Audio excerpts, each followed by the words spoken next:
정부가 긴급재난지원금을 지급한 이후 회복세를 보였던 소비가 다시 줄고 있습니다. 7월 소비가 2월 이후 최대폭으로 감소한 상황인데요. 이런 상황 속 강화된 거리두기 2단계가 시행되면서 소상공인과 자영업자가 받을 타격에 우려가 커지고 있습니다. 다음 주제입니다. 분양가 상한제 시행을 앞둔 지난달 서울의 분양 물량이 작년 7월에 비해 6배 가까이 늘었습니다. 지난 7월부터 8월 사이 서울 아파트 청약에 당첨된 사람들의 최저 가점은 평균 60.6점으로 집계되는데 아파트 청약 당첨은 더 어려워진 것으로 나타나고 있습니다. 부동산 시장 상황도 짚어보겠습니다. 지금까지 경제일기 브리핑이었습니다. 네, 보다 자세한 내용은 김대우의 경제일기에서 살펴보겠습니다. 김대우 박사 자리하셨습니다. 네, 어서 오세요. 네, 반갑습니다. 네. 자, 앞서 브리핑을 통해서 전해드렸던 것처럼 회복세를 보이던 소비가 지난달에 큰 폭으로 감소를 했습니다.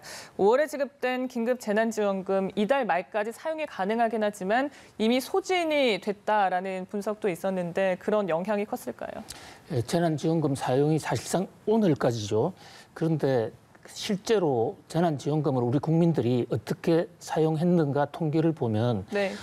5월 5일 날부터 나오기 시작한 이 재난지원금을 5월 달과 6월 달에 집중적으로 사용한 것으로 나옵니다.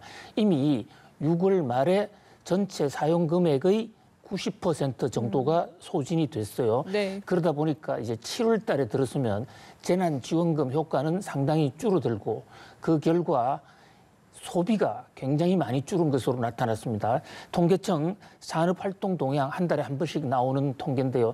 가장 최근의 경기를 빠르게 또 정확하게 알려주는 지표거든요. 여기서 지금 소비가 마이너스 6.0, 네. 그리고 설비 투자는 마이너스 2.2, 둘 다 큰 폭으로 줄어들었습니다. 산업 생산은 겨우 0.1% 증가하는 데 그쳐서 코로나19 어느 정도 이 고비를 넘은 이후에 회복되던 우리 경제 지표가 7월 중순 이후부터 다시 악화되고 있는 것으로 보이고요. 8월 달 통계는 아직 나오지 않았지만 그보다 더 나쁘지 않을까 이렇게 보입니다. 네. 전 산업계에 코로나19가 영향을 미치고 있지만 외식업계 특히 또 큰 타격을 받고 있습니다. 이 재난지원금이 어디에 사용됐을까 궁금한데 그중에서 3조 원 이상이 음식점에서 사용이 됐습니다. 그런데 지난해 매출을 회복하지 못했다라는 연구 결과가 나왔어요. 예, 지금 재난지원금으로 정부가 국민들에게 지급한 돈이 정확하게 13조 5,908억입니다. 네. 그중에서는 지방 단체가 지급한 것을 빼고 중앙정부가 한 것만 13조 5천억인데요. 이 돈이 어디 갔는가 이 통계를 놓고 보니까 그동안에 이제 카드, 체크카드, 신용카드 이런 것으로 주로 집행이 됐으니까 재난지원금으로 어디에 썼는가는 통계는 뽑을 수가 있어요. 네. 자, 지금 그래픽에서도 보시는 대로 가장 많이 사용한 곳 역시 음식점입니다. 음식점에 24.7%를 소비했고요. 그다음에 식료품을 구매하는데 24.2%, 병원 약국에서 10.4%, 주유소 5.4%, 의류, 잡화 이런 곳에 5.3%입니다. 가장 많이 음식점에 나갔고 24.7%면 3조 3천억 정도 나갔거든요. 네. 그렇다면 통상적인 통계로 비추어 본다면 음식점 쪽에서는 매출이 전년 동기보다 늘어나야 되는데 현재 한 소비자 단체의 이 연구원 조사에 따르면 오히려 음식점 매출은 더 줄어든 거로 나타났어요. 왜 이런 통계가 나올까? 네. 이것은 한마디로 이 음식점에 사용을 한 이 3조 3천억으로 난 재난지원금은 많이 사용이 됐지만 이 재난지원금이 나오는 바람에 그동안에 음식점에 썼을 수도 있고 또 쓰려고 했던 돈을 쓰지 않은 거 아니냐. 그래서 재난지원금 쪽으로 음식점에는 어느 정도 썼지만 기존에 평상시 제출하던 돈을 재난지원금으로 좀 돌린 측면이 있다.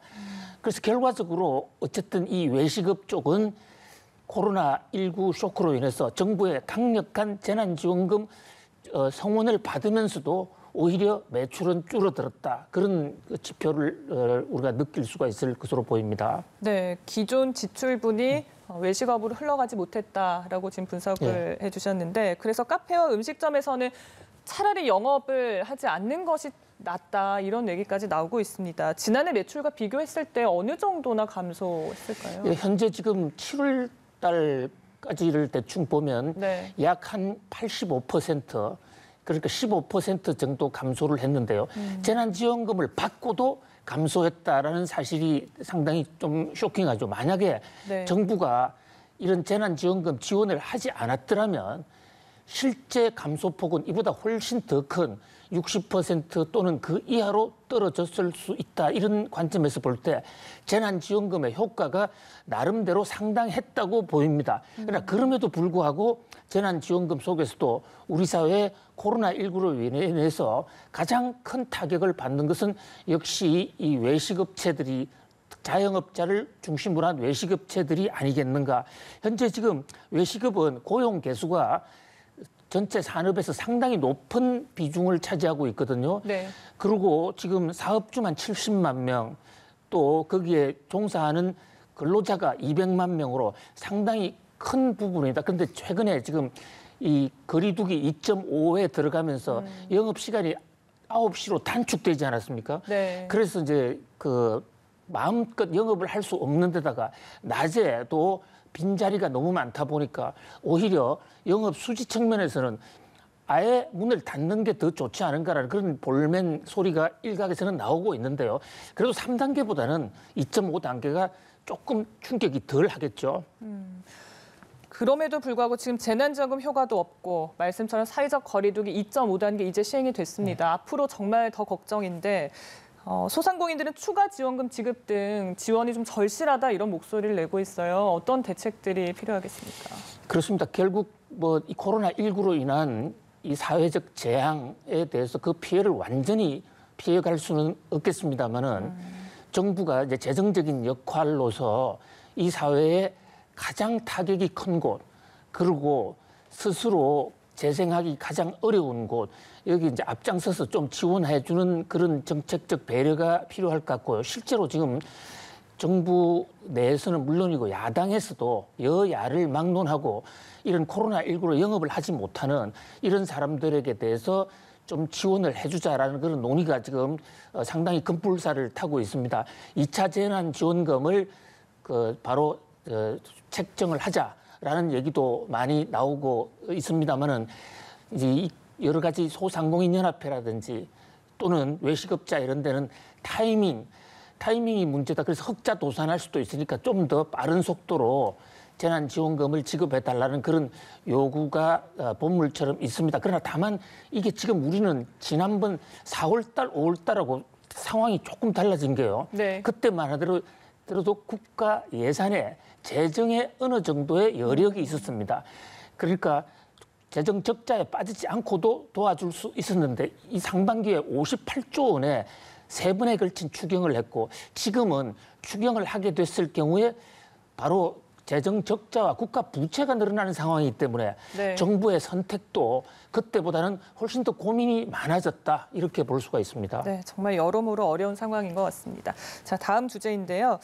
분양가 상한제를 앞둔 지난달에 서울의 분양 물량이 작년 7월에 비해서 6배 가까이 늘어난 걸로 나타났습니다. 그런데 서울에서 아파트 분양받기는 더 어려워졌어요. 보니까 당첨권이 60점을 넘어야 한다고 하는데 왜 이런 상황이 나타난 걸까요?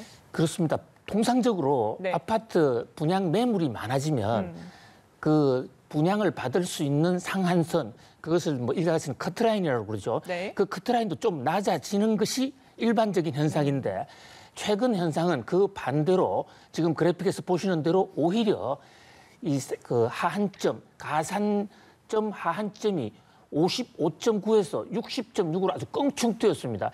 저 대목이 굉장히 55점에서 60점, 5점밖에 차이가 안 나는 것 같지만 네. 저 대목에 5점을 올리기가 굉장히 어려워요. 특히 30대의 경우에는 거의 불가능하다고 해도 과언이 아닙니다. 왜냐하면 지금 분양제가 84점 만점으로 되어 있는데요. 그중에서 무주택 기간, 부양 기간, 가입 기간 이런 게 대부분 나이 많은 사람들한테 유리하게 돼 있고 특히 무주택 기간은 30대의 경우는 나이 30살부터 쳐주는 걸 원칙으로 하고 있습니다. 네. 그러다 보니까 저게 만점이 되더라도 60점이 넘기가 그러니까 무주택 기간을 어떻게 할 수가 없지 않습니까? 다른 네. 부분이 만점이 되더라도 60점을 넘어가는 게 쉽지가 않은데 이렇게 분양 물량이 많은데도 카트라인이 오히려 더 올라간 것은 고점자들, 그러니까 그동안에 많이 기다려왔던 고점자들이 대거 시장에 나타났기 때문으로 보입니다. 지금 분양가 상한제도가 이제 도입이 됐지 않습니까? 네. 그러니까 앞으로는 분양가 상한제로 인해서 부동산 매물이 좀 줄어들 것이다라는 그런 걱정, 이런 것 때문에 그동안에 참아왔고 기다려왔던 많은 고점자들이 일거에 나타나는 바람에 아파트 분양은 많이 됐지만 고득점자에게는 유리했지만 저득점자에게 평균적인 사람들에게는 아파트 분양받기가 좀 더 어려워진 그런 고충이 있었던 것으로 분석되고 있습니다. 네, 고점자들이 나오면서 오히려 평균 점수가 올라갔네요. 예. 근데 이렇게 집값이 오르니까 덩달에 오른 게 있습니다. 바로 복비인데 예. 이게 일부에선 너무 과도하다 보니까 국민청원까지 올라왔더라고요. 예, 복비라는 게 원래 복을 많이 받아라 해서 좋은 일 하니까 네. 주는 마음도 감사한 마음으로 받는 마음도 감사한 마음. 우리 선조들의 오랜 미덕 전통이었습니다만은 어느 사이에 이 복비가 요즘은 이제 공인중개 수수료라고 그러죠. 중개 보수 요율이라고 그러는데 이 요율이 상당히 많이 올라가서 네. 좀 부담이 되는 그런 상황입니다. 그래서 국회에서 김현미 국토부 장관을 불러서 이 공인중개사 수수료 조정할 의사가 없느냐. 이러니까 김현미 장관이 한번 깊이 고민해 보겠다. 이래서 지금 다시 이 문제가 다시 지금 사회적으로 큰 이슈가 되고 있는 상황인데요. 한 예를 들어보면 네. 우리가 지금 집을 10억짜리를 사고 판다라고 했을 때 현재 지금 서울의 평균 아파트 가격이 9억이 좀 넘어가요. 네. 근데 10억짜리면 아파트를 팔고 샀을 때 중개 수수료가 0.9%입니다. 그렇다면 900만 원이거든요. 네. 근데 강남에 웬만한 집은 20억이 넘어가고 있는데 20억짜리 집을 한 채 거래하면 중개 수수료는 1,800만 원이에요. 네. 엄청난 금액이죠. 그다음에 이제 이 임대의 경우에는 최고 0.8%인데 5억 원이냐 6억 원이냐에 따라서 이 요율이 2배가 뛰는 좀 어떤 문제가 좀 있어요. 그래서 5억 원짜리를 임대를 했을 때는 0.4%가 적용이 돼서 이 수수료가 200만 원인데 거기서 조금 올라서 6억 원이 돼버리면 0.8%가 적용이 되고 이 단가도 올라가고 이래서 480만 원으로 2배 이상 갑자기 뛰게 되는 바로 이 대목에 걸린 사람들이 최근에 지금 고통을 겪습니다. 그런데 이것이 부동산 요율이 변경된 게 아니라 현재의 부동산 수수료는 거래 금액의 퍼센트를 곱하게 돼 있지 않습니까? 네. 최근에 부동산 가격 인상으로 가만히 있었는데도 불구하고 부동산 가격이 오르다 보니까 요율이 높아져서 네. 그에 따른 좀 문제가 국회와 국토부에서 제기가 되고 있는 상황입니다. 중개업 쪽에서는 오히려 해외가 더 높다 이런 볼멘 소리도 나오긴 하는데 그러면 이렇게 구간이 넓다면 뭐 구간을 세분화하는 방안들이 있는 겁니까? 뭐 현실적인 어떤 대안들이 있겠습니까? 그렇습니다. 현재 지금 공인 중개사 수수료는 국토부의 규칙만 바꾸면 되는데 문제는 이제 사회적 합의죠. 그러나 이 대목에서 공인 중개사들 얘기도 좀 우리가 예의주시해서 들어볼 필요가 있을 것 같아요. 왜냐하면 네. 공인중개사들 입장에서는 본인들이 중개 수수료를 높은 게 아니지 않습니까? 가만히 있었는데 네. 집값이 올라갔거든요. 그렇다면 공인중개사들이 수입이 더 늘어나지 않았느냐 이러는데 공인중개사들은 또 볼멘 소리를 합니다. 왜냐하면 공인중개사도 대부분 임대를 해서 이 중개 사무실을 설치하고 있는데 자신들의 임대료가 올라갔기 때문에 비용이 높아졌다. 네. 이제 그런 면에서 불만이 나오고 있고 또 외국에 비해서는 우리나라 공인중개 수수료가 좀 낮다 그런 얘기를 하고 있습니다만은 그러나 어쨌든 지금 이런 단계별로 되어 있는 부동산 가액이 높으면 공인중개사 수수료도 폭발적으로 뛰는 분위기다 보니까 오히려 현장에서 집값을 더 올리려는 그런 움직임도 있거든요. 그래서 전반적인 체계를 한번 검토해 보는 것도 필요하다고 봅니다. 네, 조정을 시사했으니까 좀 추후에 지켜보도록 하죠.